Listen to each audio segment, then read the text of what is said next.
अब कल खबर आई कि आईएसआई के लिए काम करने वाले कुछ लोग, कुछ जासूस पकड़े गए। पहले भी खबर आई थी, डीआरडीओ का एक प्रदीप कुरुलकर संघ से बड़ा जुड़ा हुआ था, राष्ट्रीय स्वयंसेवक संघ से, पाकिस्तान को कुछ सूचनाएं गोपनीय देता था। क्या हुआ उसका? आपने उसके बाद सुना, हमने प्रेस वार्ताएं की, बार बार उस मुद्दे को उठाया। क्या हुई? लिपापोती हुई? हो क्या रहा है प्रदीप कुरुलकर का? तो आप बीच में कोई खबर आती है कि भाई आईएसआई के लिए कोई ध्रुव सक्सेना काम करते हुए पकड़ा गया भारतीय जनता पार्टी का, फिर आता है प्रदीप कुरुलकर डीआरडीओ के साइंटिस्ट हैं, संघ से बड़े जुड़े हुए हैं, पूरा दूसरी तीसरी पीढ़ी संघ के साथ जुड़ी हुई है। क्या हुआ उनका? ये है क्या? ये क्या मुखबिरी का इतिहास है? ये क्या रिश्ता है आपका पाकिस्तान के साथ? ये हमें जानना जरूरी है, देश को जानना जरूरी, क्योंकि आज आप तमाम संस्थाओं पे कब्जा किए बैठे हैं, इसलिए ये जानना जरूरी है।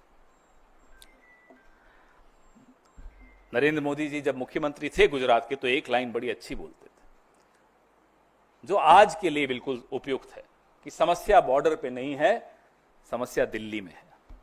उसी समस्या के बारे में आज हम आपसे चर्चा कर रहे हैं कि यह समस्या दिल्ली में है, जो पाकिस्तान को पहले ही सूचित कर देती है कि पाकिस्तान हम आ रहे हैं, थोड़ा देख लेना। दूसरा वीडियो चलाइए। हम पर बड़ा बोला जाता है कि अरे राहुल जी का बयान पाकिस्तान के टीवी पे चल रहा है, हमारी सहयोगी सुप्रिया जी के लिए आया पाकिस्तान चला रहा है, मेरे लिए आया पाकिस्तान के टीवी पे चल रहा है। अब मैं बताता हूं पाकिस्तान के टीवी पे क्या दिया कि हम मजबूर हैं, हमने ये करना है, मगर फिक्र की कोई बात नहीं है, हमारे इरादे को जंग के नहीं है। हाँ, मिलिट्री के आपके निशाना नहीं बनाएंगे, हम टेररिस्ट के 4-5 ठिकाने हैं, वहाँ एक एक ठा कर देंगे। हाँ।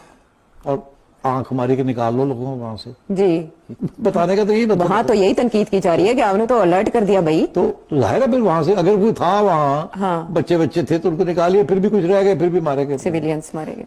तो इनका ये कहना है कि हमने तो आपको बता दिया था कि हम आ रहे हैं और आप, तो यार अगर सजा देनी थी तो ये ऐसे करते हैं। तो इसका कि ये पहले दिन से ये फरेब थे, ये सब एक ड्रामा था। ये अवाम को गुमराह कर रहे थे, अपनी अवाम को, और हमारे साथ जंग नहीं करना चाहते थे। अच्छा। अवाम को कह रहे थे हम इंतकाम करेंगे, हम जंग करेंगे, उनको सबक सिखाएंगे। की सबक है? तुम पहले कहते हो ऐसे आ रहे हो, हट जाओ, रखते क्यों? एक ही गल हुई, यही किया ना जी। ये आप देख रहे हैं जयशंकर जी के चर्चे पाकिस्तान में टीवी पर चल रहे हैं और हंसी उड़ाई जा रही है हमारे मुल्क की। क्या बर्दाश्त करेंगे हम और आप? इस तरह से हमारे देश की 75 साल का एक बहुत, मैं कहूंगा, समृद्ध हमारी एक परंपराएं रही हैं, कन्वेंशंस रही हैं, एक रूल ऑफ लॉ है, डिप्लोमेसी है, सिद्धांतों पर हमारा देश चलता है। हम खुद कभी युद्ध नहीं करते, बिल्कुल सही बात है, हम सिर्फ रिटेलिएशन करते हैं, अपने इंटरेस्ट का प्रोटेक्शन करते हैं, हम अपने हितों की रक्षा करते हैं। और उसके बाद जयशंकर इस तरह का बयान दें जो पाकिस्तान में और पूरे देश में, पूरे विश्व में हमारी हंसी उड़ रही है। इसलिए राहुल गांधी बार बार कह रहे हैं कि आप जवाब दीजिए इस फोरवार्निंग से, ये जो आपने पहले ही पाकिस्तान को बता दिया, इससे देश को क्या नुकसान हुआ। यह हमारा लिए जानना बहुत जरूरी है। देश के कितने हवाई जहाज गिरे, देश को क्या नुकसान हुआ और कितने आतंकी बच के भाग गए, यह जानना हम सब के लिए बहुत जरूरी है।